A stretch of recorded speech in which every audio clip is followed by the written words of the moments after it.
What if you could capture some of the most compelling dynamics of a family in one diagram?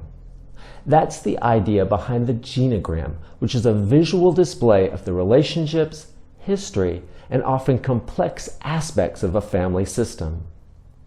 The concept was first used by Murray Bowen in the 1970s as part of his family systems model, which is sometimes called intergenerational family therapy. I'll introduce an updated segment of Bowen therapy video to illustrate this concept, and in it, Dr. Chege uses a genogram to help the Clarkson family better understand some of their problematic relational dynamics. My objective here is to review the basics of genogram construction and highlight important symbols. I'll also provide practical applications of genograms with families and individuals, and introduce a cultural genogram which has become more prominent in family counseling. Let's meet the Clarkson family. Their genogram represents 3 generations, and note that some extended family member names are not included in this genogram. Before discussing the symbols, let's get to know the Clarksons a little better. The family consists of Eddie, Suzanne, and the 2 of them were married in 1992, and their children are Lena and Kurt. Now, let's look at some of the prominent symbols that denote key aspects of this family.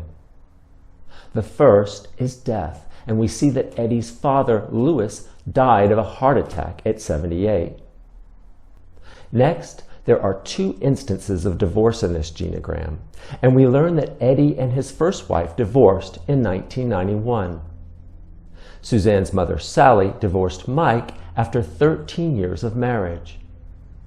If we look more closely, we learn that Suzanne was the only child of her parents, and her father remarried in 1986 and has 3 children from that marriage. Now we'll discuss the fused relationship between Eddie and his son Kurt, and this is denoted by 3 lines that are close together in proximity. According to Bowen's model, fusion usually involves a hostile relationship with an absence of boundaries, so the relationship between Eddie and his son should be explored further in counseling. Next is emotional cutoff, and as the name implies, members are cut off from one another to reduce the discomfort of the emotional intensity of these relationships. From the genogram, we see that both Suzanne and her mother are cut off from Mike, Suzanne's father. Also note the closeness between Eddie and his mother, Donna, which is indicated by 2 lines. And finally, Jim, Eddie's brother, is in recovery from drug abuse. There are many additional symbols that make up a genogram, and here are a few to keep in mind. After the Clarksons construct a family genogram for homework, they share it in the subsequent counseling session. In the following video, Dr. Chege asks members to discuss what they learned from this exercise. Let's talk about how working on the genogram has made you more aware about the problems that bring you to therapy. When I looked at the genogram, it made me think about my mother and my father. My father was the authority in the family. He was a pretty strict guy. None of my brothers or sisters, we couldn't really get away with anything. You know, he was on it. So there was no messing around. He had the final word. Yeah, I mean, for me, it was really hard on me and my mom when Dad left. Mom was really depressed, and it was a tough time. Yeah, I mean, we've talked about that a lot. Like, my mom, she's really struggled with this. And I'm wondering if, Suzanne, you could finish what you're saying. Yeah, I was really close with my dad, really close. but it's just been so long since I've spoken with him. I mean, I didn't even know my grandpa. There has been a lot of strictness in the family, though, and it just seems like everybody gets angry all the time, and you know, there's things we can't even talk about, and I've wanted to talk about some stuff, but you know. And strict is such a strong word. You used it, Dad used it. I'd like us to keep that in mind. From reviewing members' interpretations of the family genogram, Dr. Chege zeroes in on the strictness across generations that has played a vital role in family dynamics. And over the course of therapy, this discussion helps members find more effective ways to communicate with one another.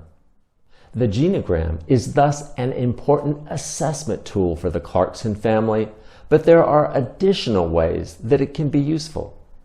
First, instead of working on the genogram as a family, each member can construct their own genogram to share in the counseling setting. This gives young and old members a voice in interpreting genogram dynamics. Second, genograms can be revisited and modified over the course of therapy. Since these diagrams involve historical family data, gaps can be filled in over time that may ultimately be beneficial to therapy.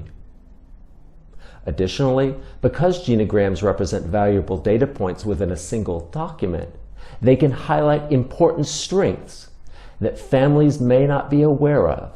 For the Clarkson family, one is that Eddie and Suzanne have remained married despite the prevalence of divorce in their family history.